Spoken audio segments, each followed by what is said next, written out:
Hey friends, welcome back to Good to Be Home. If you're new here, this is the place where we cozy up, share stories, and talk about the little things that make life feel warm and connected.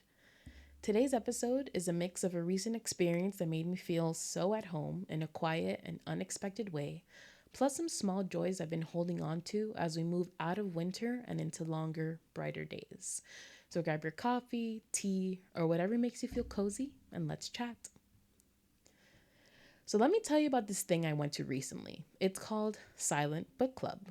If you haven't heard of it before, it's exactly what it sounds like. A bunch of people meeting up at like a coffee shop, brewery, or a park or something, and bringing their books and reading together silently. No forced small talk, no pressure to perform, just people sitting in the same space, connected by the fact that we all love a good book. I'm currently reading A Little Life, and if you're on social media, you've probably heard of it before. It's a book that leaves people sobbing, and this is going to sound very emo of me, but I chose to read it because I wanted to feel something. I've been feeling pretty numb to everything lately, and sometimes you just need like a jolt of something to pull you out of an emotional funk. Um, Anyways, I went with my friend, which definitely helped because let's be real, walking into a room full of strangers and then immediately going silent can be a little weird. At first, it felt awkward, like I was hyper aware of myself, but then something amazing happened and I started to settle in, and it felt so peaceful. Then there was this heartwarming little moment. A woman walked in alone, looking for a seat, and we made eye contact. She was scanning the room, looking for a place to sit, unsure of where to go, and she mouthed some words to me. I don't really know what she said, but I was like, oh, there's nowhere to sit.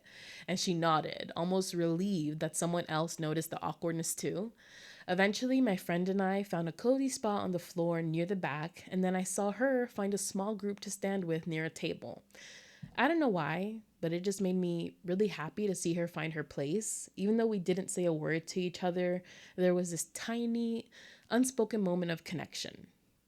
And I don't know, it just made me think, have you ever had a moment like that where you don't really talk to someone, but you know you shared something meaningful? It's those little moments that I hold on to, especially with Good to Be Home and trying to build that connection. Also, if you're in the Atlanta area and you like to read, their Instagram is ATL Silent Book Club. You should give them a follow. This isn't sponsored or anything, it's just something fun that I think my roommate discovered for me. And there's also ATL Craft Club if crafting is more your thing. I want to get into like hand knitting or something so I can go to one of their meetups. But yeah, it's just something fun in the Atlanta area.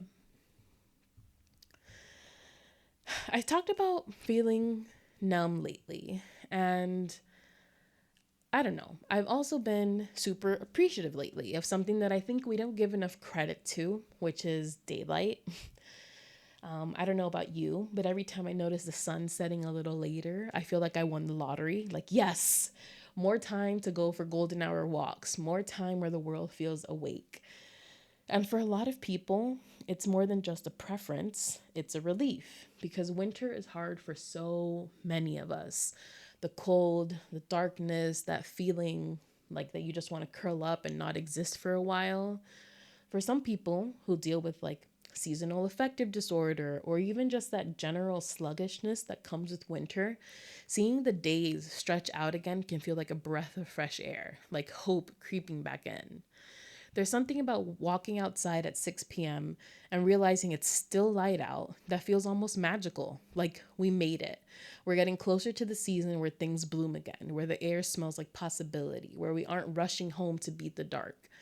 And it makes me think, what if we let ourselves lean into that shift instead of just waiting for spring to arrive? Like, what if instead of rushing into the next season, we treated this in between time like a slow down stretch?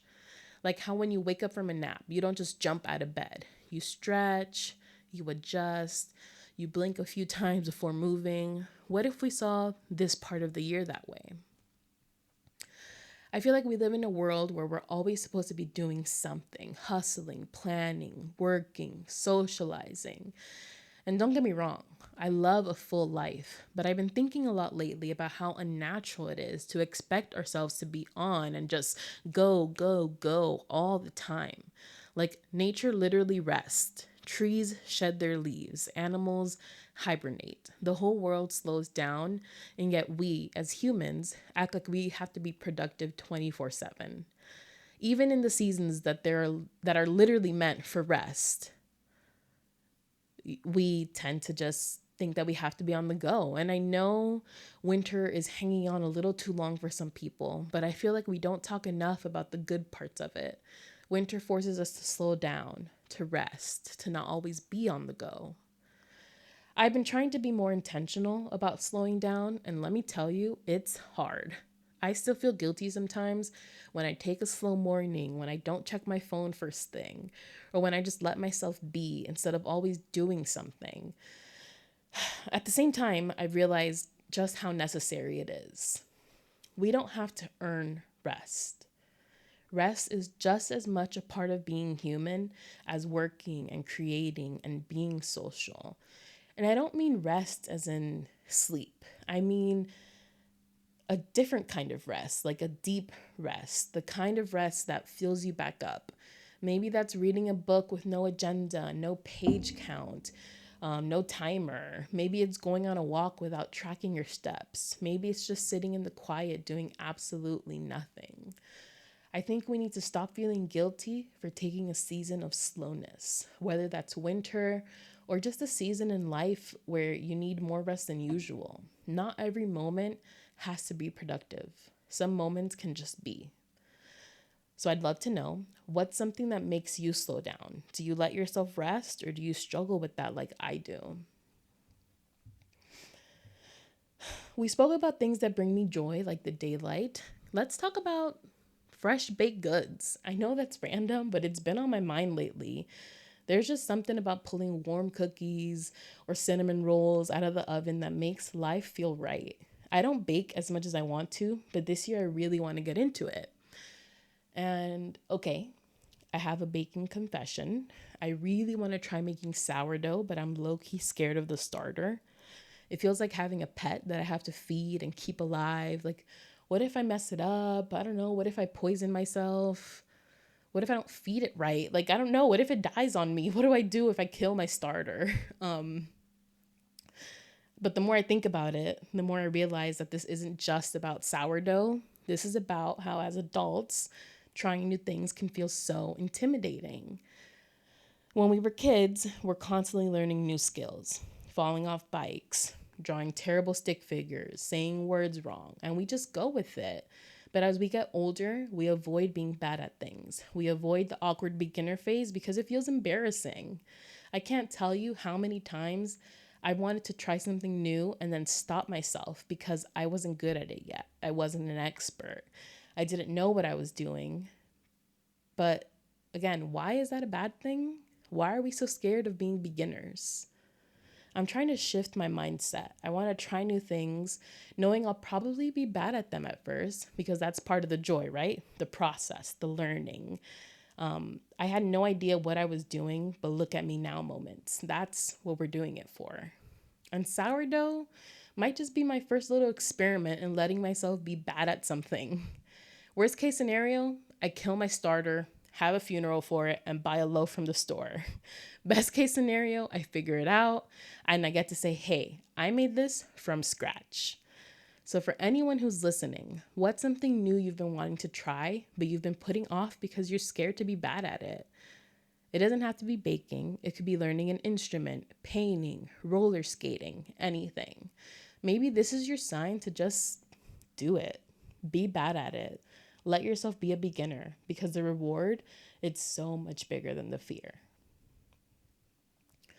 All right, friends, that's our little chat for today. A reminder that connection doesn't always have to be loud. Sometimes it's in the quiet moments, the shared spaces, or even in the simple joys of noticing daylight stretch a little longer. And also, don't forget, rest is necessary. You don't have to earn it. You just need to allow yourself to take it. If you enjoyed this episode, let me know. Leave a comment, DM, tag me. If you're listening, answer today's question: what's a small joy that makes life better for you? And if you've been thinking about trying something new but feel intimidated, this is me giving you the push to start. As always, thanks for being here. Thanks for sharing this space with me. And until next time, take care, stay cozy, and I'll talk to you soon.